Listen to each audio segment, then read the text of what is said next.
నిందితుల నుండి 7.5 టన్నుల gelatine sticks, Bolero, Ashoka Leyland వాహనాలను స్వాధీనం చేసుకున్నారు. నిందితుడు హనుమంతరావుతో పాటు మరో వ్యక్తిని అదుపులోకి తీసుకున్నారు పోలీసులు.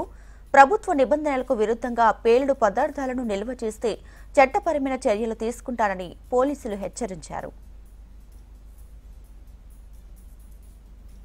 చెందినటువంటి దాసం హనుమంతరావు అనేటువంటి వ్యక్తి హైదరాబాద్ నుంచి ఫుల్ లోడ్ ఉన్నటువంటి వెహికల్లో అనాథరైజ్డ్గా ఎక్స్ప్లోజివ్ మెటీరియల్స్ తీసుకొని హైదరాబాద్ నుంచి 18వ తారీఖు మన నాగరాజపల్లికి వచ్చాడనే సమాచారం మేరకు పక్కాగా మేము 19వ తారీఖున ఉదయం గోపాల్ గారి పొలంలో ఉన్నటువంటి మ్యాగజైన్ గోడౌన్ దగ్గరికి వెళ్ళడం జరిగింది.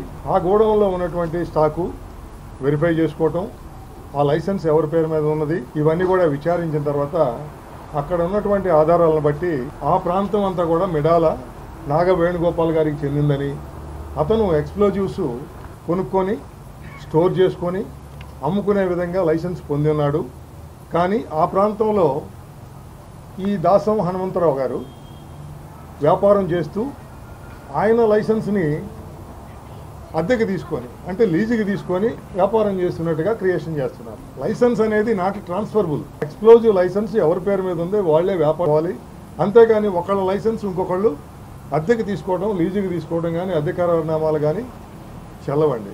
ఆథరైజ్డ్గా ఎవరైతే మన ఈ చుట్టుపక్కల ఉన్నటువంటి క్వారీస్లో బ్లాస్టింగ్ కోసం ఆథరైజ్డ్గా ఉన్నటువంటి వ్యక్తులు, వాళ్లతో పాటు అనాథరైజ్డ్ వ్యక్తులకి ఈ మెటీరియల్స్ సప్లై చేయడం జరుగుతుందని గత కొంతకాలం నుంచి ఆ విధంగా వెరిఫై చేయడం వల్ల అక్కడ వేరియేషన్గా ఉన్నటువంటి స్టాక్స్ ఉన్నాయి. కొన్ని ఆ స్టాక్స్ ఎక్సెస్ ఉన్నాయి, కొన్ని షార్టేజ్ ఉన్నాయి.